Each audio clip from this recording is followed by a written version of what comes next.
Ahora, la siguiente es distribuciones de probabilidad, ¿no? Distribuciones de probabilidad también es un concepto importante porque esto depende cuando veamos, cuando se realiza una de las ramas de la estadística, que es la estadística inferencial, ¿no? Entonces, la distribución de probabilidad puede ser una función, puede ser un gráfico, este gráfico conocido puede ser una tabla que representa la, la probabilidad de ocurrencia de un evento, ¿ya? Entonces, de un evento, que se puede representar gráficamente un evento. Eso es sencillamente una distribución de probabilidad, ¿ya? Puede ser representarse con una fórmula, con un gráfico, una tabla.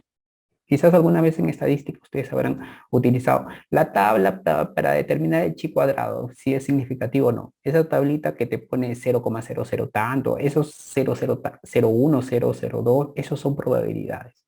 Son distribuciones de probabilidad. Distribución de probabilidad de dos tipos, ¿no? Distribución de probabilidad de variables aleatorias discretas y distribución de probabilidad para variables aleatorias continuas. ¿Qué tiene que ver con las variables discretas y continuas? Pues por eso es importante conocer los conceptos. Variables discretas, cuantitativas discretas, variables cuantitativas continuas. Ya, sencillo.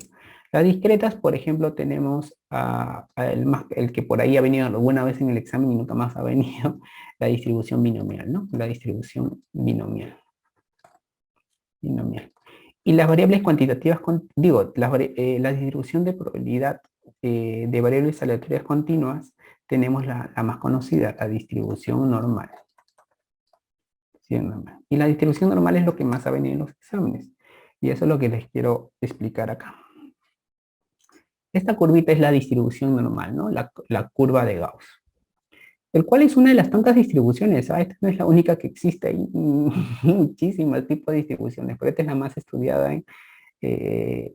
porque nos permite, es una de las curvitas más sencillas que hay y representan, nos sirven para predecir o determinar la distribución de probabilidad de variables que son variables medidas en seres vivos, ¿no? Por ejemplo, cuando miden la talla de los seres, de las personas, por ejemplo, por algún motivo sale esta curva al final. Ya, por ejemplo, la variable talla, les dije hace un ratito, o la variable peso, para que lo entiendan mejor. La variable peso hace un ratito les dije, ¿no? Una persona pesó 62,3, el otro pesó 61,2, el otro pesó 63,4 y así. Es una variable cuantitativa continua.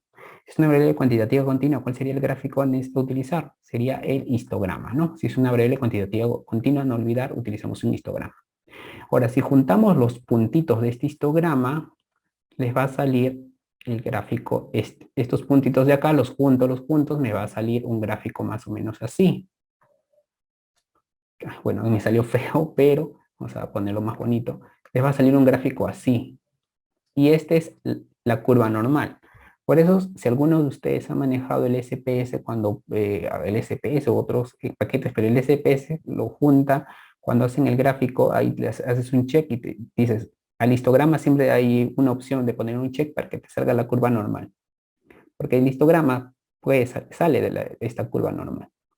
Y entonces, cuando tenemos una variable cuantitativa continua, vamos a utilizar la distribución normal. Entonces, es una distribución de probabilidad de variables aleatorias continuas. Esa es la primera característica de que de la distribución normal.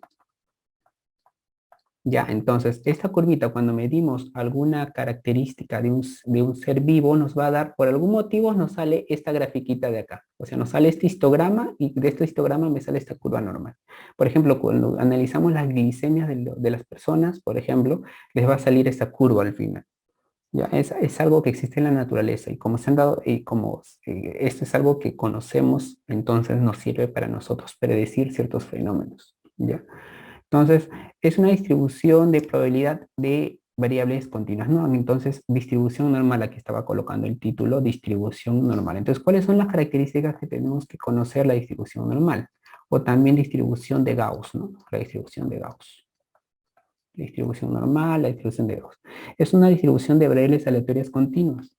Otra característica importante, que es simétrica. simétrica con respecto al promedio o a la media. Promedio.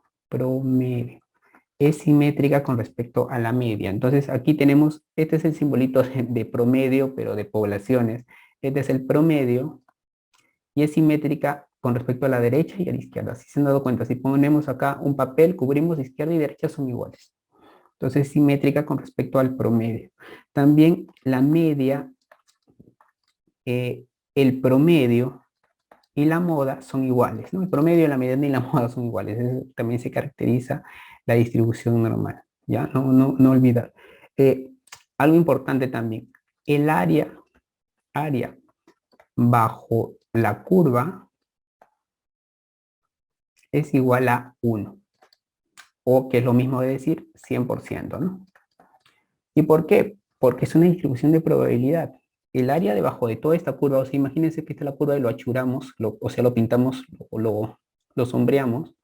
El área bajo esa curva representa 1, que es igual al 100%. Esa área representa la probabilidad de ocurrencia. No olvidar que la probabilidad de ocurrencia de un evento oscila entre 0 a 100%, de 0 a 100%, ¿no? No puedes decir que existe la probabilidad del 110%, no existe eso.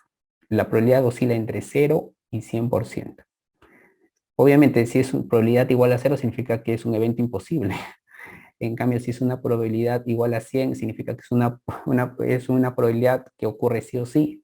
Entonces, entre esos dos bloques es en el que oscila las probabilidades y por eso la curva, el área bajo la curva es igual al 100% o a 1. Ya, ahora, las áreas bajo la curva. Ahora, si achuramos o sombreamos, como también se le dice, si sombreamos esta área de acá, esta área representa el 68% debajo de la curva. O sea, si achuramos la zona de promedio más o menos una desviación estándar, porque que hay una desviación estándar y otra desviación estándar, esto representa el 68% del área bajo la curva. O sea, aquí se acumula el 68% de probabilidad de ocurrencia de un evento. En cambio, si sombreamos esta zona de acá, de aquí hasta aquí, o si imagínense que hemos sombreado toda esta zona de acá, incluyendo la de acá, esto representa el 95%. Y si sombreamos toda esta zona de acá, que es el promedio más menos 3 desviaciones estándar, esto representa el 99%. Entonces, de manera sencilla, las áreas bajo la curva, promedio más menos una desviación estándar, eso representa el 68%.